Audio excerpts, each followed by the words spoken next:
This is a summary of the book Where Good Ideas Come From by Steven Johnson.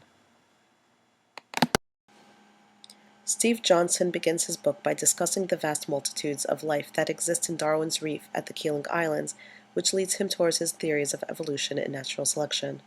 The organisms in the reef thrive within that diversity, just as human ingenuity thrives in the diversity of our cities.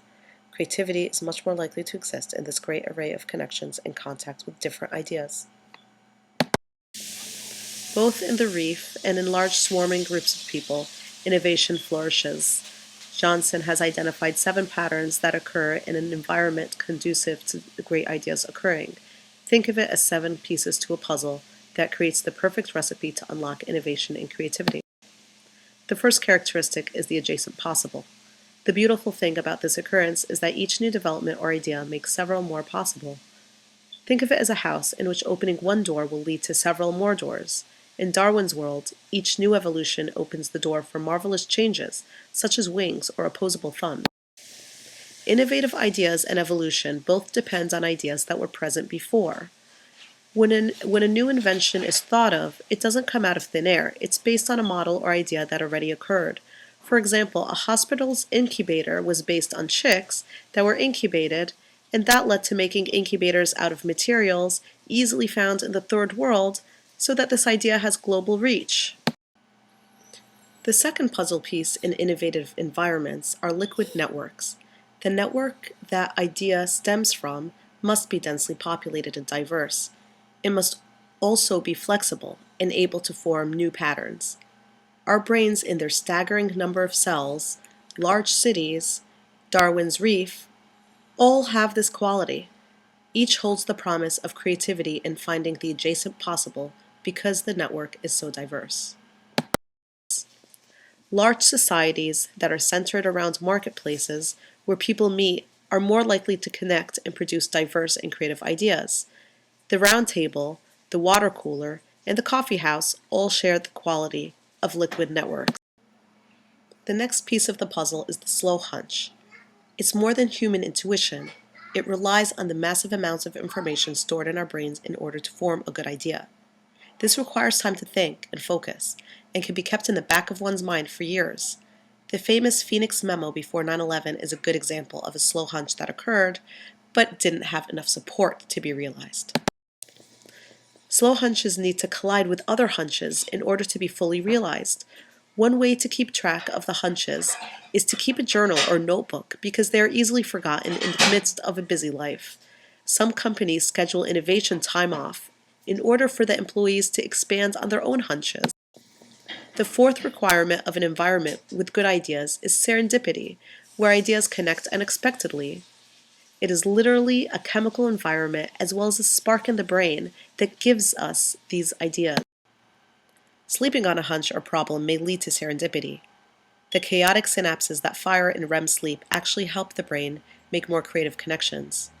It frees up the brain to make connections that wouldn't have occurred when the brain is in the more orderly rhythms of wakefulness. This creative environment can be described as static or noise.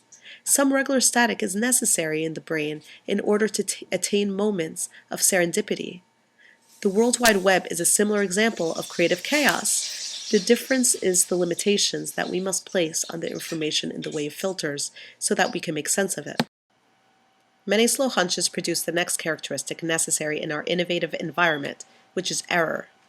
The result of a mistake in one experiment may allow the adjacent possible for another, accidentally solving the other problem. DeForest's glass bulb involved a wrong hunch about a gas flame responding to a radio signal that led him to another wrong hunch about a 2-wired system that failed to amplify the signals.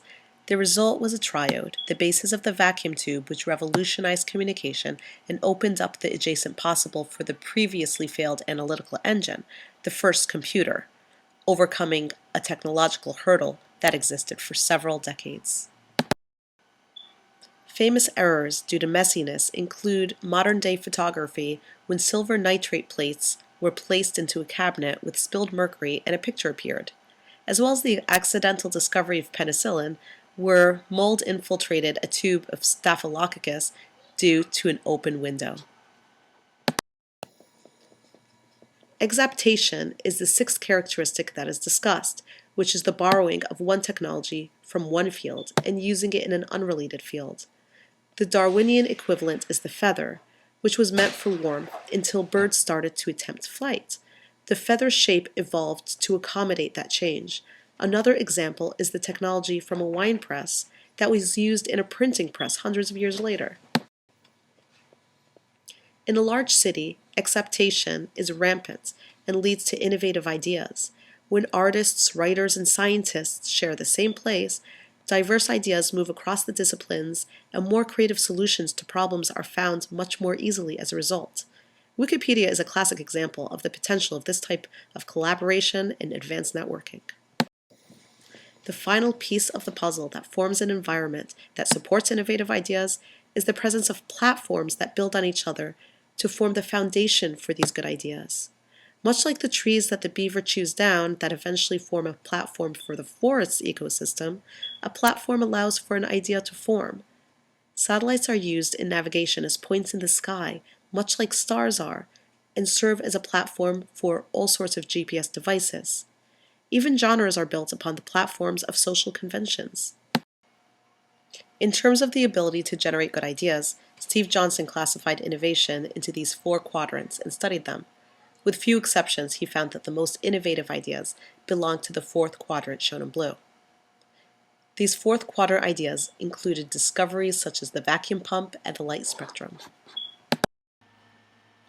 The 4th quadrant study is a reminder that modern life itself exists as a result of these types of open networks and non-competitive collaborations. While potential profit within walled-in environments motivates innovation to some degree, 4th quadrant environments play an invaluable role in nurturing good ideas because there's more potential for recycling and recombining them.